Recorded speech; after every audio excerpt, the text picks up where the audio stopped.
By ಇಲೆಕ್ಷನ್ನು ರಾಜ್ಯದಲ್ಲಿ 2 by election ಇದೆ. ಅದರಲ್ಲೂ ಎರಡೂ ಕೂಡ ನಮಗೆ ಭಾಳಷ್ಟು ಪ್ರತಿಷ್ಠೆಯ ಕಣಗಳಾಗಿದ್ದಾವೆ.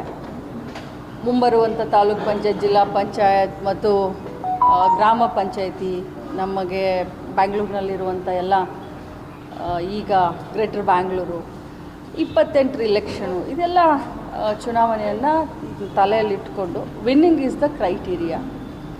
ಎಲ್ಲ ಸಮುದಾಯ, ಎಲ್ಲ ಸಮಾಜದವರನ್ನು ವಿಶ್ವಾಸಕ್ಕೆ ತೆಗೆದುಕೊಂಡು ವಿನ್ನಿಂಗ್ ಈಸ್ ದ ಕ್ರೈಟೀರಿಯಾ.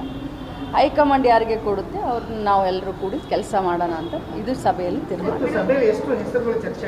ಸುಮಾರು 8 ಹೆಸರುಗಳು ಸಭೆಯಲ್ಲಿ ಚರ್ಚೆ ಆಗಿದ್ದಾವೆ. ಎಲ್ಲ ಸಮಾಜದವರು, ಧರ್ಮದವರು ಕೂಡ, ಯಾಕಂದರೆ ಬೈ ಇಲೆಕ್ಷನ್ ಅಂತಂದರೆ ಎಲ್ಲರೂ ಕೂಡ ಉತ್ಸುಕತೆ ಇರುತ್ತೆ. ಸರ್ಕಾರ ಇದೆ, ಸೊ ಆಕಾಂಕ್ಷಿಗಳು ಇದ್ದಾರೆ. ಯಾರಿಗೂ ಕೂಡ ಪ್ರಜಾಪ್ರಭುತ್ವದಲ್ಲಿ ಕೇಳಬಾರ್ದು ಅಂತ ಏನಿಲ್ಲ. ಬಟ್ ಅಳೆದು ತೂಗಿ ಏನು ನಮ್ಮ ಪಕ್ಷದ ಅಧ್ಯಕ್ಷರಾದಂಥ DK ಶಿವಕುಮಾರ್ ಅವರಾಗಿರಲಿ ಅಥವಾ ಮುಖ್ಯಮಂತ್ರಿಗಳಾಗಿರಲಿ, ಅವರು ಏನು ತೀರ್ಮಾನ ತೊಗೊಂಡು ಡೆಲ್ಲಿಯವರು ಏನು ತೀರ್ಮಾನ ತೊಗೊಳ್ತಾರೆ ಅದಕ್ಕೆ ನಾವೆಲ್ಲರೂ ಕೂಡ ರಾತ್ರಿ ಹಗಲು ಹೋಗಿ ನಿಂತು ಅಭ್ಯರ್ಥಿಯನ್ನು ಗೆಲ್ಲಿಸ್ಕೊಂಡು ಬರುವಂಥ ಪ್ರಾಮಾಣಿಕ ಪ್ರಯತ್ನ ಮಾಡ್ತೀವಿ. ಎರಡೂ ಕ್ಷೇತ್ರದಲ್ಲೂ ಕೂಡ ಗೊಂದಲ ಇದೆ. ಒಂದು ಕಡೆ ಫ್ಯಾಮಿಲಿ, ಮತ್ತೊಂದು ಕಡೆ ಫ್ಯಾಮಿಲಿ ವರ್ಸಸ್ ಕಾಂಗ್ರೆಸ್ ಅನ್ನುವಂತಹ ರೀತಿಯಲ್ಲಿ ವಾತಾವರಣ ಸೃಷ್ಟಿಯಾಗಿದೆ.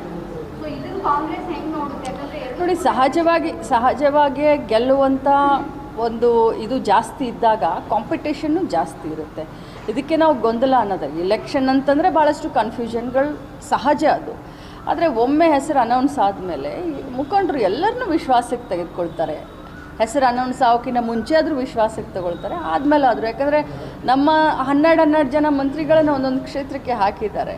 ಸೊ ನಮ್ಮದೆಲ್ಲ ಕೆಲಸ ಅದೇ, ಈ ಗೊಂದಲಗಳನ್ನು, ಕನ್ಫ್ಯೂಷನ್ನ ಕ್ಲಿಯರ್ ಮಾಡಿಕೊಂಡು ಪಕ್ಷವನ್ನು ಗೆಲ್ಲಿಸ್ಕೊಂಡು ಬರೋದೇ ನಮ್ಮ ಜವಾಬ್ದಾರಿ. ಸೊ ಸಹಜವಾಗಿ ಗೆಲ್ಲುವಂಥ ಸ್ಥಿತಿಯಲ್ಲಿ ಭಾಳಷ್ಟು ಆಕಾಂಕ್ಷಿಗಳಿರ್ತಾರೆ. ಸೊ ಖಂಡಿತವಾಗ್ಲೂ ಗೆದ್ಕೊಂಡು ಬರ್ತೀವಿ ಅಷ್ಟು ಹೇಳ್ಬೋದು.